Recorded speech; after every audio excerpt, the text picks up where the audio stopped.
So all these things were being said for him. Majnoon, Sahir, oh, he's a sorcerer, no doubt.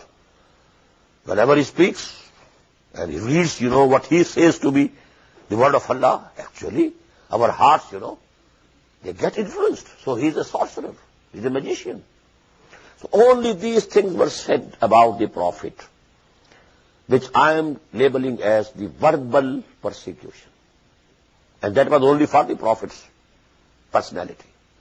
But from the 4th year after Hijrah, 4th year after the beginning of Wahi, physical persecution started. Beat them, keep them hungry, tie them up in the homes, imprison them, especially the youth, who were naturally at the mercy of their elders. The elders can do anything to their offspring. And more so, the slaves. They were owned by them. They were their property. They could kill a slave whenever they liked. Nobody could question them. Why did you kill him? Just as if you have a goat and you sacrifice it, nobody will go ask, why have you sacrificed this goat? Because I own it, I can sacrifice it any time I like. And this slave is also my property. I can do whatever I like. So this conflict, was progressing and progressing and progressing. And the second point that I want to make clear, that there are, as I told you, there are 7 groups of Makki and Madani surahs in Quran. But the first group is very peculiar. The Makki surah was only Surah Al-Fatiha, a very small surah, 7 ayat.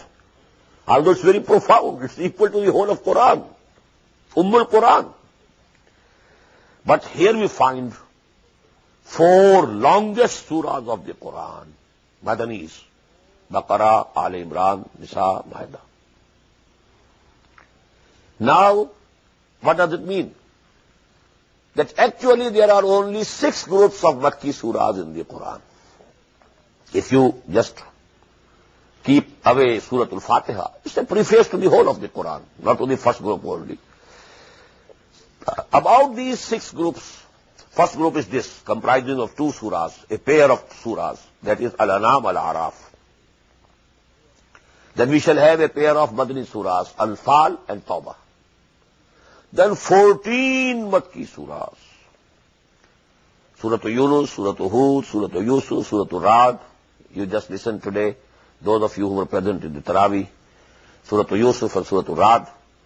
Then Surah Ibrahim, Surah Hijr, Surah Nahl, Surah Bani Israel, Surah Al-Kahf, Surah Maryam, Surah Taha, Anbiya, Hajj. 14 surahs, and then a single surah, Madani, and that is Surah Nur.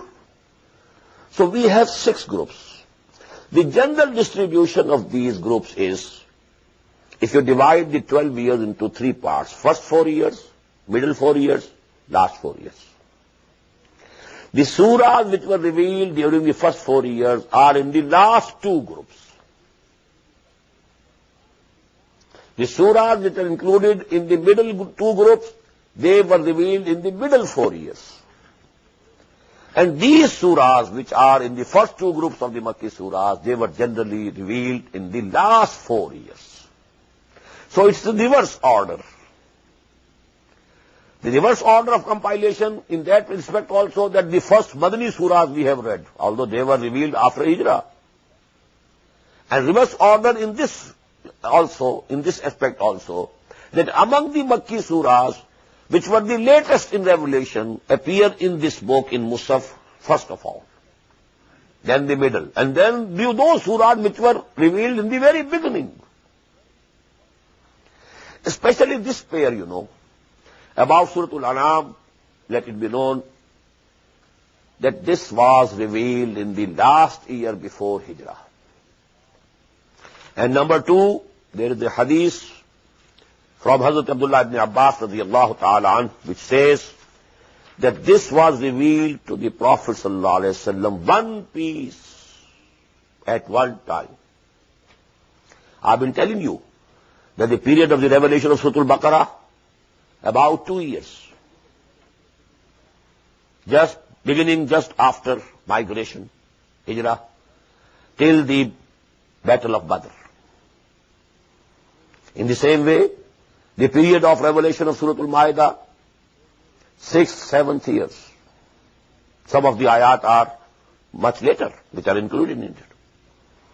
But this Surah Al-An'am, it was revealed as one piece, one khutbah, one sermon, one discourse, all at once.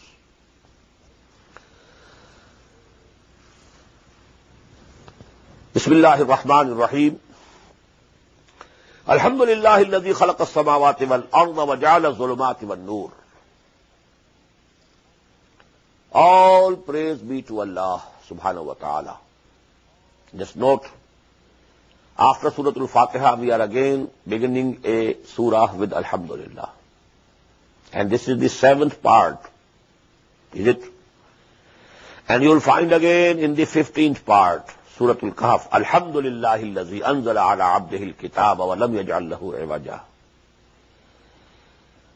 Then again in the 22nd, Surah Al-Fatih, Surah Al-Sabah, Alhamdulillah, Alhamdulillah.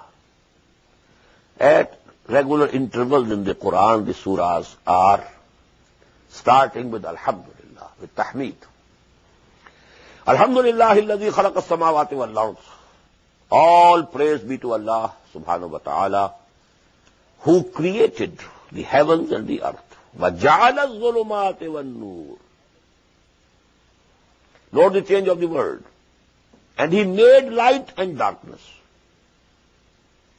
Because for darkness, khalq is not an appropriate word. Darkness is no positive existence. It's a negative concept. There is no light. It's darkness. So khalq, you know, this cannot be applicable. وَخَلَقَ الظُّلُمَاتِ وَالنُّورِ, it was not said. وَجَعَلَ الظُّلُمَاتِ وَالنُّورِ. And he made the darknesses, again, note, darknesses in plural, وَالنُّورِ, light as a singular. ثُمَّ الَّذِينَ كَفَرُوا بِرَبِّهِمْ يَعْدِلُونَ. But those who disbelieve, they are associating partners, equals to Allah. Adl here means to make equal, because adl means equity. To assigning someone to be equal to Allah, that word is used in this form also. Because actually, now this is Tawheed. So the first ayah is discussing Tawheed and condemning shirk. ثُمَّ الَّذِينَ كَفَرُوا بِرَبِّهِمْ يَعْدِلُونَ. هُوَ الَّذِي